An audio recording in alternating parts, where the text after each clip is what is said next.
Hello everyone, आज हम बात करेंगे कैपिटल के बारे में।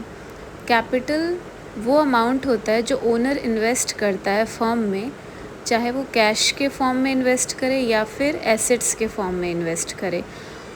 ठीक है। It is the amount invested bye owner in the firm. It may be in form of cash और एसेट्स। जैसे एग्जाम्पल में लिखा हुआ है यहाँ पर कि कैश मान लो किसी बिजनेस में ओनर लेकर आए 10,000 और इक्विपमेंट मतलब सामान जैसे कोई भी मशीनरी वगैरह लेकर आया है 5,000 का। तो टोटल उसने कैपिटल कितने का लगाया? तो टोटल उसने कैपिटल कितने का लगाया? 10,000 प्लस 5,000 15,000 का। की पॉइंट्स क्या होते हैं कैपिटल के? It represents ownership in the business. आप जितना भी कैपिटल लगाते हैं वो बताता है कि आपका कितना हक है बिजनेस में। सेकंड है it can increase profits additional investment. मतलब पहले से आपके बिजनेस में जितनी भी चीज़ें हैं, अगर आप एडिशनल कुछ भी कैपिटल लेकर आते हो तो वो आपके बिजनेस में कुछ ना कुछ ऐड ही करेगा, प्रॉफिट ही करेगा। या इन्वेस्ट आपका ज़्यादा आपने कर दिया बिजनेस में तो प्रॉफिट ज़्यादा ही होगा। थर्ड है it can decrease losses drawings by owner. मतलब क्या होता है कि इट कैन डिक्रीज़ लॉसेस। अगर आप एडिशनल कुछ भी इन्वेस्ट करते हैं अपने बिजनेस में तो जो भी आपको लॉस होने वाले हैं, या आप ड्राइंग्स मतलब जो ऑनर अपने पर्सनल यूज़ के लिए निकालता है बिजनेस से कुछ भी पैसे वगैरह, तो वो ड्राइंग्स होते हैं वो कम हो जाता है। ठीक है। यानी जो आपका कैपिटल होता है वो क्या करता है? डिक्रीज़ करता है लॉस और ड्राइंग्स को।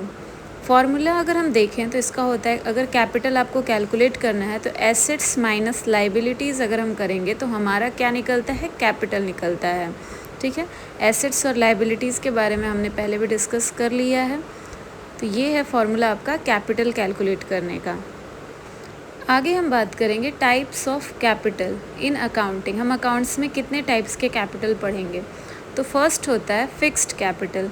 फिक्स्ड कैपिटल नाम से ही याद रखना आप लोग कि लॉन्ग टर्म कैपिटल होता है। मतलब ये लंबे समय तक आपके बिजनेस में एज अ कैपिटल काम करता है। जैसे बिल्डिंग हो गया, मशीनरी हो गया, फर्नीचर हो गया, ये सब हर रोज़ नहीं बनते हैं। एक बार आपने बनाया अगर अपने बिजनेस में तो ये बहुत सालों तक आपको फ़ायदा देते रहेंगे। तो क्या होता है? It is used for many years in the business. ठीक है। सेकंड होता है वर्किंग कैपिटल। वर्किंग कैपिटल मतलब नाम से ही पता चल रहा है कि डे टू डे एक्टिविटीज़ को जो फुलफ़िल करता है capital. Money used for daily business activities. जो ऐसा कोई कैपिटल जो हम डेली एक्टिविटीज़ को फुलफ़िल करने के लिए यूज़ करते हैं बिजनेस में। एग्जाम्पल में है paying salaries, buying stock, electricity bills. ये सब आपका रोज़ का काम है बिजनेस में। इसका फॉर्मूला होता है working capital equals to current assets minus current liabilities. ठीक है। थर्ड होता है ऑनर्स कैपिटल। ऑनर्स कैपिटल मतलब जो मालिक है उसका कैपिटल क्या है? The amount invested by the owner. Business में जितना पैसा आपने लगाया है वही आपका कैपिटल है। चाहे तो आपने पैसा लगाया है या कोई एसेट लगाया है, वही आपका कैपिटल है। उसे हम क्या कह रहे हैं? Owner's capital. Example, if Ravi starts a shop with 50,000। अगर कोई रवि है जिसने 50,000 का कोई दुकान शुरू किया तो उसका कैपिटल कितने का है? 50,000 का ही है। फोर्थ होता है बोरोड कैपिटल। बोरोड कैपिटल मतलब आपने अगर किसी बाहर वाले से कुछ लोन के तौर पर लिया है पैसे, वो बोरोड कैपिटल हो गया। अभी तो वो आपके बिजनेस में कैपिटल का काम कर रहा है, लेकिन वो कौन सा कैपिटल है? बोरोड कैपिटल है। एग्जाम्पल, आपने बैंक से लोन ले रखा है, आपने डिबेंचर ले रखा है अपने इन्वेस्टर्स से, मतलब इन्वेस्टर्स को आपने डिबेंचर दिया है और उसके फॉर्म में आपने पैसे लिए हैं, या फिर आपने क्रेडिट फ्रॉम लेंडर्स लिया है। तो ये सब होते हैं बोरोड कैपिटल।